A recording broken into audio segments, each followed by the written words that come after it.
जला देते हैं, ये भी नहीं जल रही। ये तीसरा वाला जला देते हैं, ये भी नहीं जल रही। फिर से माचिस से तीनों खोल दिया है मैंने। उसको ठीक से एकदम पकड़े रहिए भाई। पाइप बिल्कुल नाली में। गैस ज्यादा निकलेगा तो आग लगने का खतरा है, लेकिन अब तो खतरा मोल ले लेंगे मोदी जी। मोदी जी की मैजिक है। ए मोदी जी, मोदी जी जल नहीं रहा है। अरे बदबू आ रही बहुत तेज, मगर गैस नहीं निकल रही। गैस नहीं आ रही तो देखिए कहीं लीक तो नहीं है। देखिए चाट पत्ती भी डाल देते हैं, ऐसे भी चाट पत्ती भी पड़ गई, चीनी भी डाल देते हैं। गैस की किल्लत से जूझ रहा है पूरा देश। इस वक्त गैस के संकट के कारण लाइनों में खड़ा हो गया है, मूर्छित होकर लोग गिर रहे हैं इस धूप में। और आज मैंने आगरा की एक खबर पढ़ी कि एक बुजुर्ग व्यक्ति की गैस सिलेंडर के लाइन में खड़े हुए मौत हो गई। इस हालत में देश पहुंच चुका है।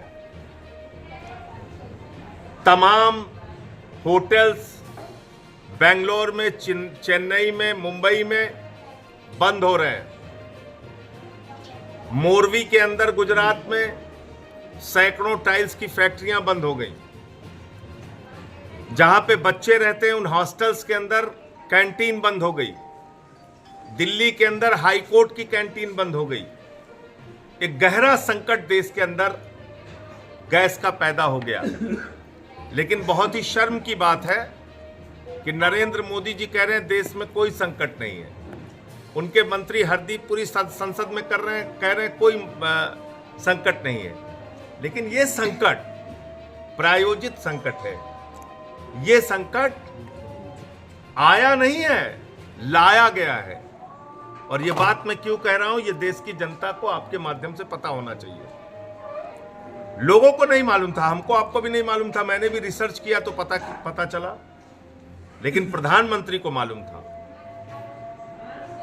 इस देश के विदेश मंत्री को मालूम था, इस देश के पेट्रोलियम मंत्री को मालूम था कि हार्मोज का समुद्री मार्ग, जो ईरान का समुद्री मार्ग है, जिस समुद्री मार्ग का लगभग 60 से 70% हिस्सा ईरान में आता है, उसी हार्मोज समुद्री मार्ग से भारत का 60% कच्चा तेल आता था। जी हां, 60% कच्चा तेल उसी समुद्री मार्ग से आता था। और उसी समुद्री मार्ग से 50% गैस आती थी। ये बात मोदी जी को पता थी, ये बात विदेश मंत्री को पता थी, ये बात पेट्रोलियम मंत्री को पता थी। तो फिर आपने ईरान से रिश्ते क्यों अपने गड़बड़ किए? ईरान से तो आपके कोई बुरे रिश्ते नहीं थे।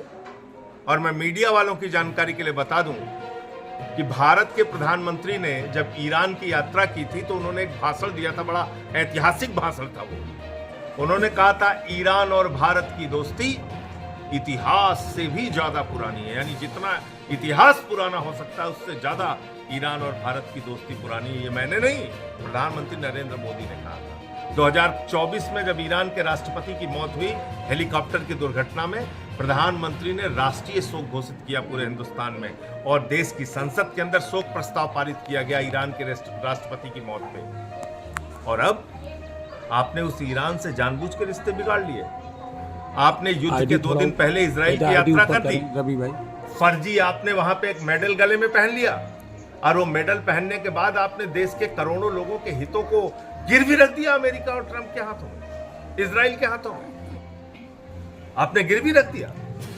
आप खामेनेई की हत्या पे नहीं बोले, आप 160 बच्चियों की स्कूलों की बच्चियों की मौत पे नहीं बोले। आपका मेहमान जो ईरानी नौसेना का जहाज हिंदुस्तान आया था, वापस जा रहा था, रास्ते में उसको अमेरिका ने मार दिया श्रीलंका के बॉर्डर पे, और आप उस पर भी नहीं बोले। आपका मेहमान मार दिया कि आप नहीं बोले। और पहले दिन से मैं क्या कह रहा था कि ईरान से बात करो, ईरान से बात करो, भारत संकट में आ जाएगा, ईरान से बात करो। केजरीवाल साहब ने कहा ईरान से बात करो, भारत संकट में आ जाएगा। तो हमसे कहते थे अंधभक्त लोग, अरे संजय सिंह को क्या विदेश नीति आती है?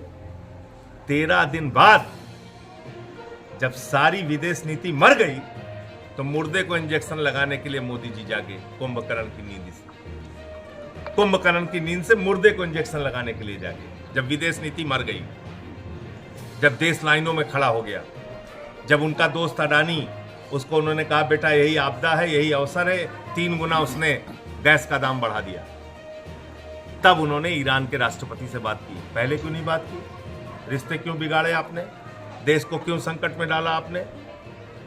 और आप क्या कहते हैं?